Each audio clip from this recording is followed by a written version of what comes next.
Imagine donating blood on a whim, thinking it's just a quick good deed. But then, the hospital calls you back with news that shatters your world. The child you saved is your own son, lost for years. My name is James Anderson, and this isn't some movie plot, it's my life, and it all started with one fateful decision that brought back everything I thought I'd lost forever. Last winter, I was strolling through the busy streets of New York, bundled up against the biting cold. Snowflakes were dancing in the air, and the city was alive with holiday lights. As I passed by St. Mary's Hospital, a bright red sign caught my eye: urgent blood donors needed, save a life today. I'd never donated before. Sure, I'd thought about it, but life always got in the way: work, stress, the usual excuses. That day, though, something tugged at me. Maybe it was the holiday spirit, or perhaps fate whispering in my ear. I shrugged off my coat and walked inside. The process was straightforward.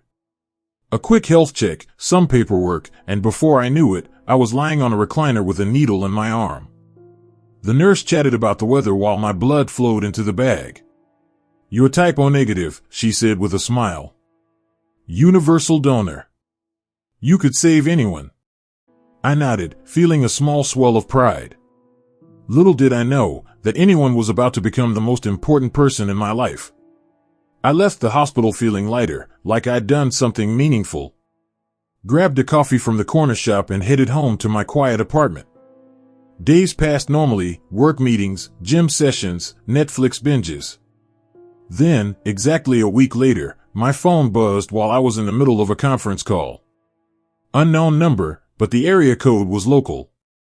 I let it go to voicemail, but curiosity won. The message was from the hospital: "Mr. Anderson, this is Nurse Ramirez.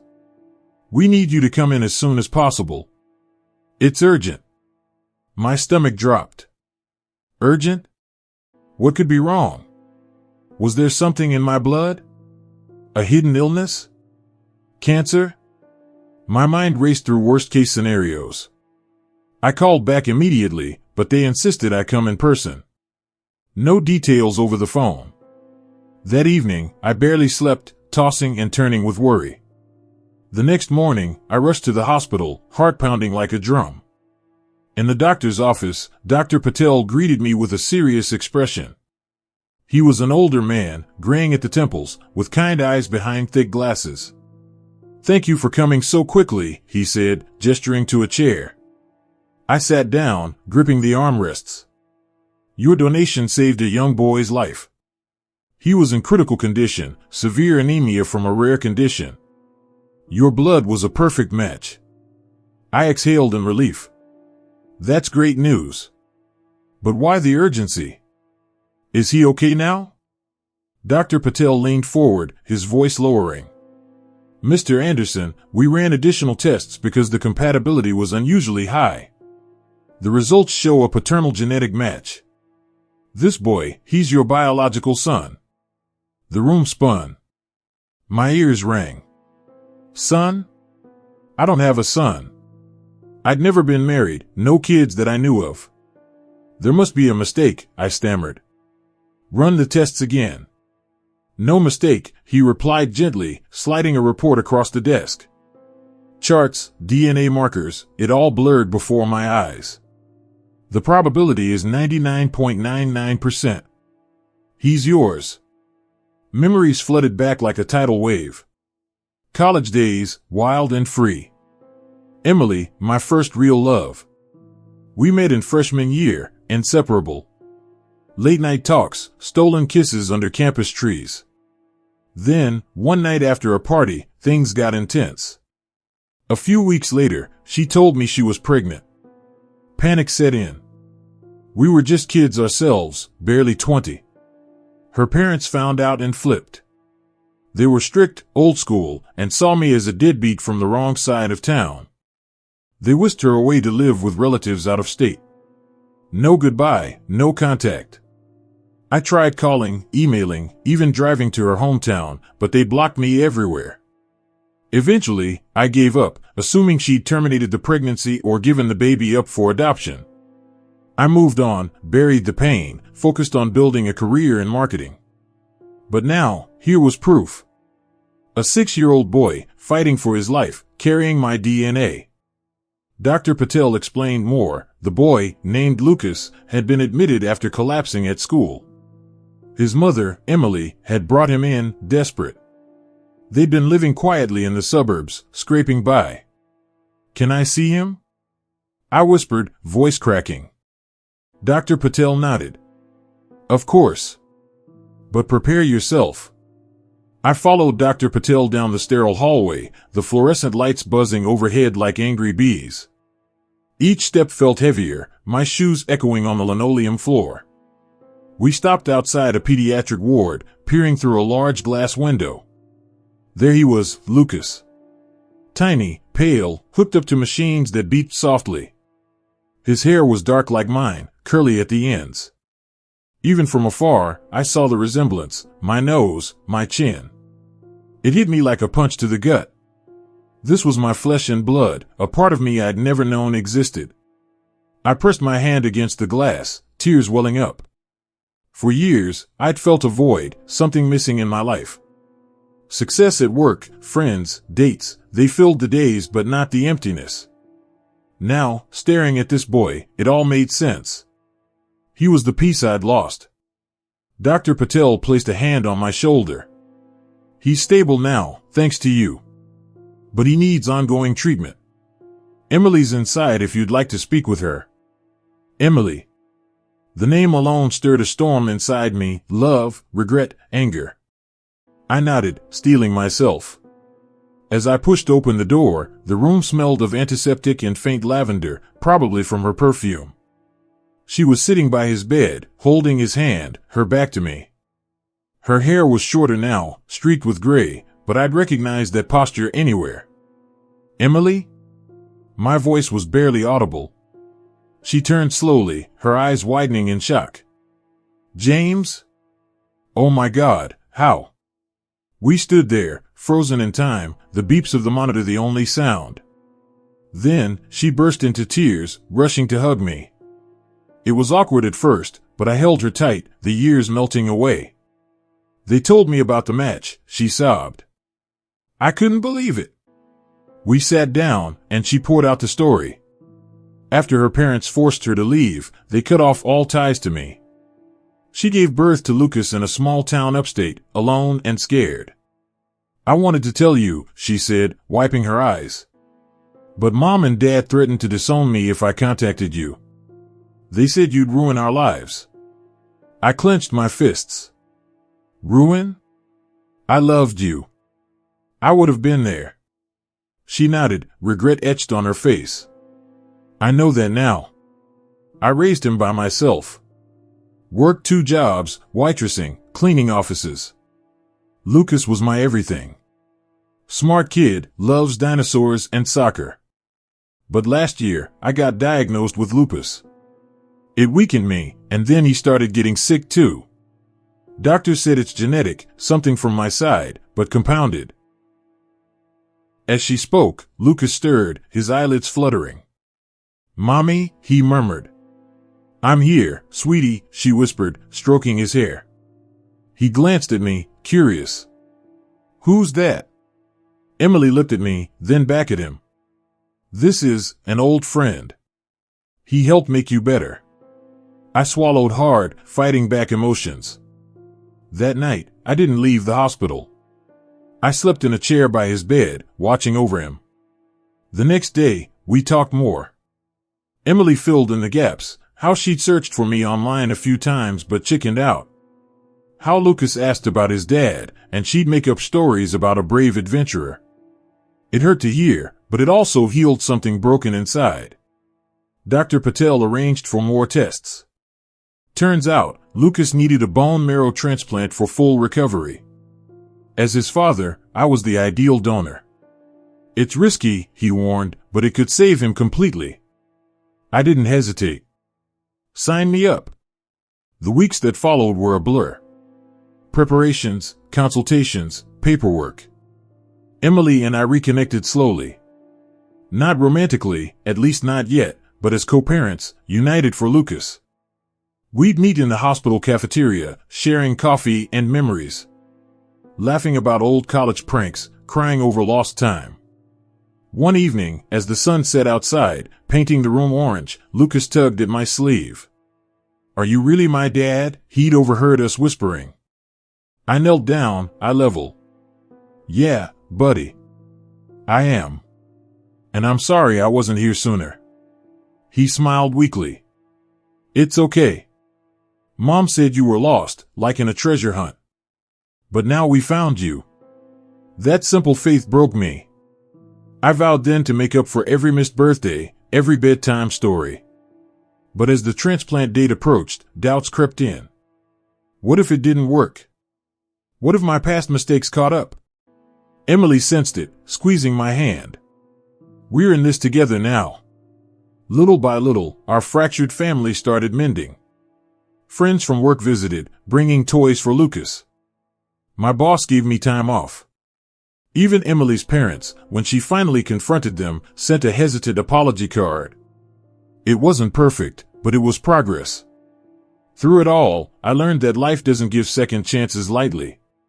Mine came in a hospital bed, wrapped in a boy's innocent eyes. And as I prepared to give more than blood, to give part of myself, I realized this was just the beginning of our story. The day of the bone marrow transplant arrived like a storm cloud, heavy with anticipation and fear. I woke up early, staring at the ceiling of my apartment, replaying every moment since that first donation. Emily texted, "See you soon. Stay strong."